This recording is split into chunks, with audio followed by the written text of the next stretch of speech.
Hi, everyone. I'm Maggie McGrath with Forbes Breaking News. The Northeast and much of the U.S. is bracing for a heat wave this week. Here to explain what we can expect is AccuWeather's senior meteorologist, Paul Pastelok. Paul, thank you so much for joining us. Yeah, thanks for having me here today. So I said the Northeast and much of the U.S. is bracing for a heat wave. Let's zoom out, Paul. How many states, how many people will be affected by this heat wave? Well, we're estimating about 135 million plus are going to be affected by this heat wave, and it extends already have started actually across the lower Mississippi Valley, the Tennessee Valley.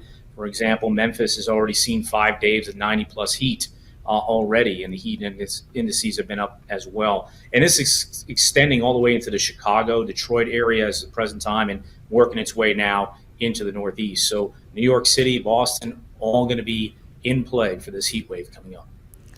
New York City, Boston in play. How hot will it get? What is the forecast for today, tomorrow, Thursday, Friday, and beyond?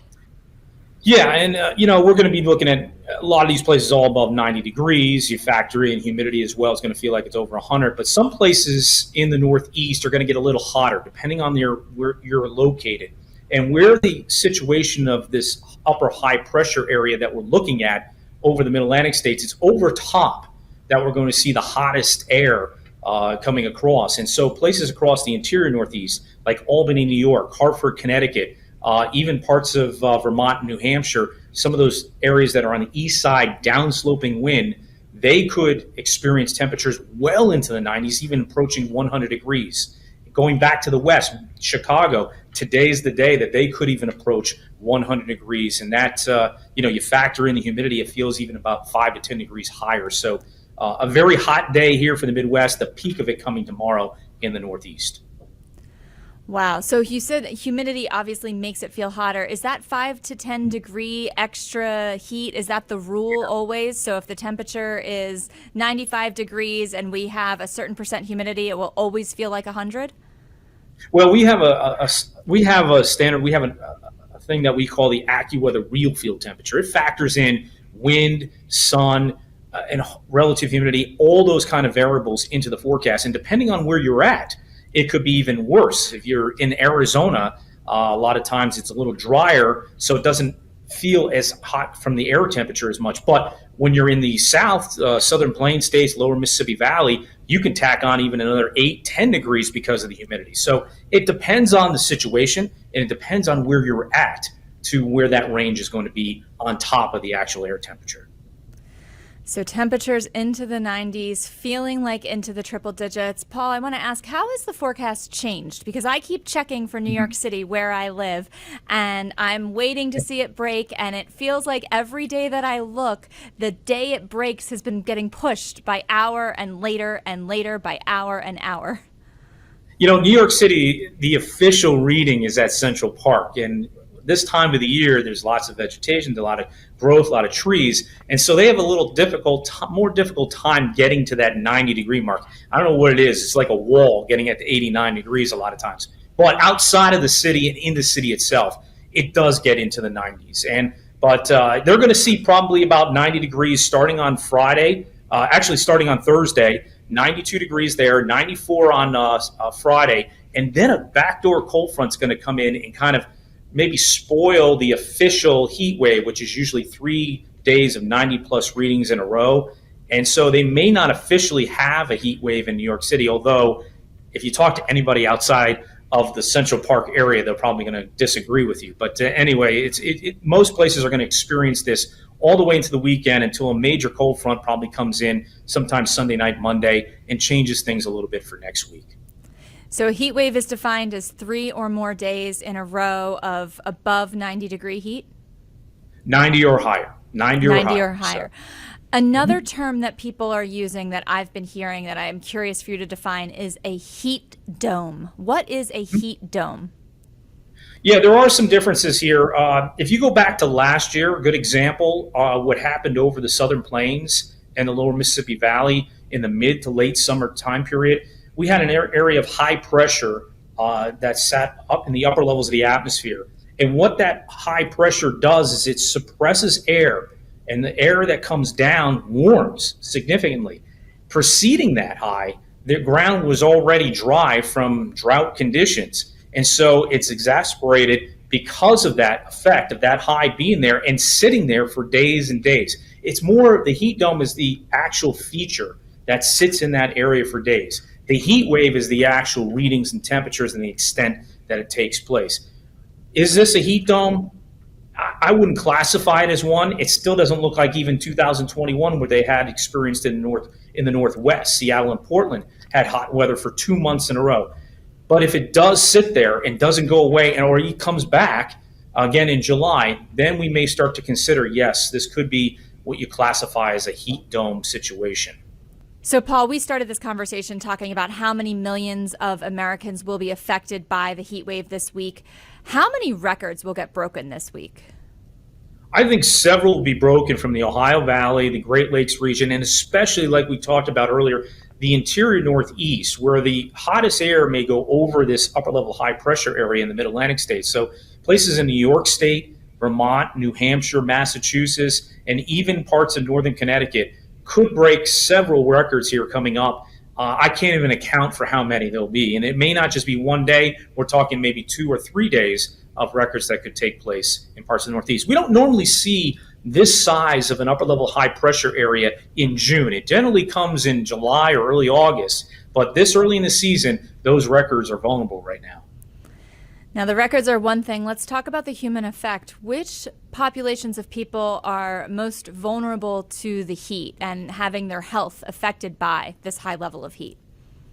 Well, again, the elderly. And I always say this in every interview I do, and because of the fact that I do have older people that live around me where I live at the present time, I will check on them. I will go on twice a day, maybe sometimes 3 times a day. Just walk over to the house and make sure that they're okay. Make sure it feels good in their house. It's not really, really hot and intense.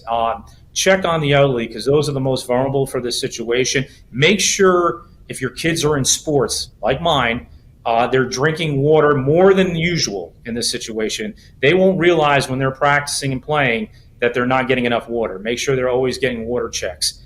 And the middle people, those are the really hard working class outside. Your construction workers, your people that are working out constantly, give them a little bit more breaks. Check on them as well, because they're going to need it in this situation, especially when we went through a cool spring, a wet spring in the Northeast, and now we're turning it around to this really hot, intense. There was no smooth transition. It just go right into this heat, and that for your body is tough for anybody. It is tough. And when we go through heat waves, typically, are there fatalities? And if so, on average, how many fatalities do we see? I don't know the actual number, but I know there's several, especially in the big cities. That's where you have the toughest rate that goes up because of the fact that poor air conditioning, poor cooling, especially some of the suburb areas of the cities as well. If things are not working, people are not prepared in these situations, it can get really bad. And it could happen at night, especially when the nights don't cool off. You can have significant problems. So I think that the big cities areas is where you get most of the fatalities that take place. The others could be indirectly related, basically from stroke or heart attack related issues caused by the heat. I think that we will have to be prepared. I mean, as much as we talk about it on the air, as much as we say it, people have responsibilities. I understand. They have to go out in this. They have to go and do it. We can't stop them from doing it. But we can just let them know, and then maybe they can take an extra fan with them. Maybe they can drink an extra bottle of water. That's all we can do for those people, and I understand the situation. Now, this week, we're hearing from labor groups and environmental groups who are lobbying FEMA to classify extreme heat and wildfire smoke as a major disaster in the same ways that a hurricane or a tornado can be classified as a major disaster. So, Paul, I'm wondering, from your experience as a meteorologist, how does extreme heat compare in the effect on human populations to things like blizzards and hurricanes and wildfires? When you think about tropical, we think the Gulf Coast, we think the East Coast, vulnerable, closer to attacks. we don't think about it so much on the West Coast, right? And we don't think about it in Canada. We don't think about the middle of the country. But they have other issues. The West, of course, wildfire, air quality can be very, very poor and very hazardous for many out there. That's their extreme.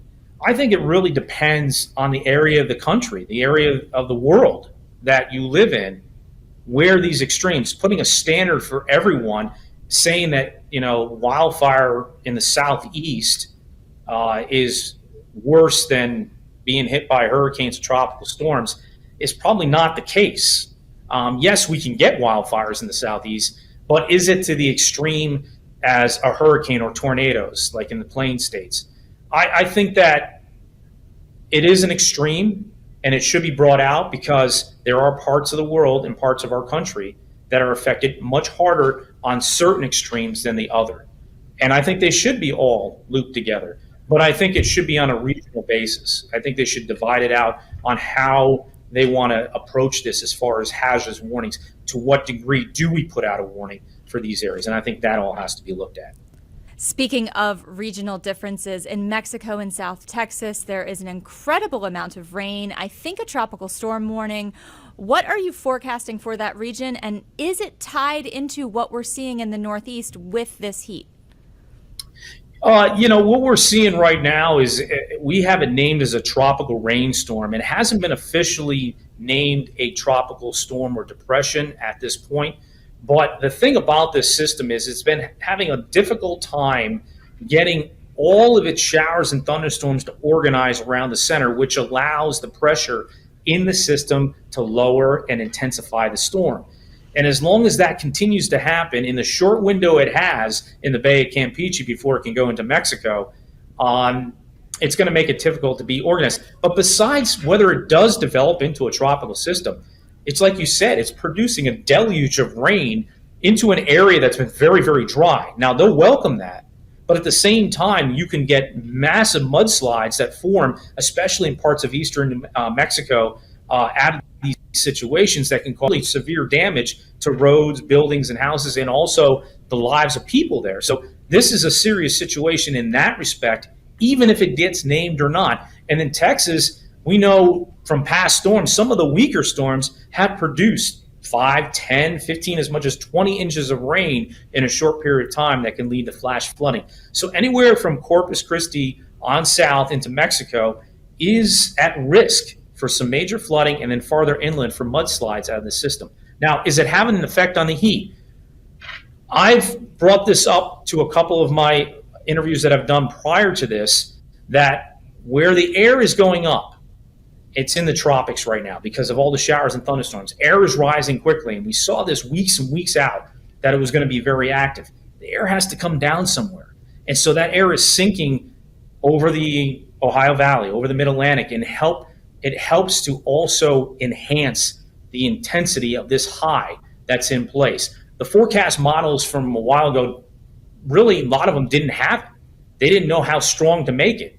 But knowing those ideas and knowing the physics wrapped around this as a meteorologist, we felt that this high would be strengthened based on what was happening down in the Gulf, what was happening in the Caribbean. It's had some effect, maybe not totally the entire effect, but it has had some effect.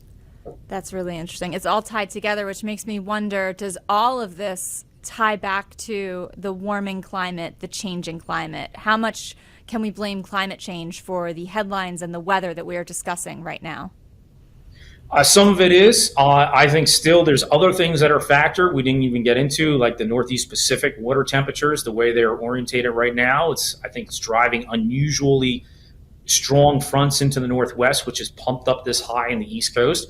But you look at the water temperature analysis right now, look at the temperature departures for the Atlantic Basin, running warmer than last year's record-breaking year. So to date, it's still above 2023. That warmth, that air is rising from the oceans and also creating changes in the upper level patterns in the Atlantic and across the globe. And so I think that is having an effect.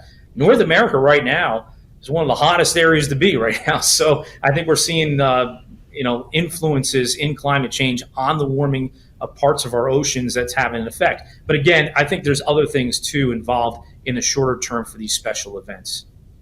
North America is one of the hottest places to be, and it will be that way. And to tell us again, when is this weather going to break? Well, I think I got some bad news on this one. I think it does break a little bit next week in the east, but kind of confines itself in the southwest. But we are watching here at AccuWeather for the potential for another heat wave similar to this to come on the week leading up to the 4th of July. So it could come back again very end of June into the start of July for another surge of heat. Our forecast from back in the spring, multiple heat waves for the summer months from the Midwest to the Northeast, and so far that looks like it's working out. Multiple heat waves. So this is just the first of several. Could be the way it's looking right now. I guess buckle in, buy some wood or buy some fans. Paul, thank you so much for joining us. We appreciate you breaking this down for us. Quite welcome.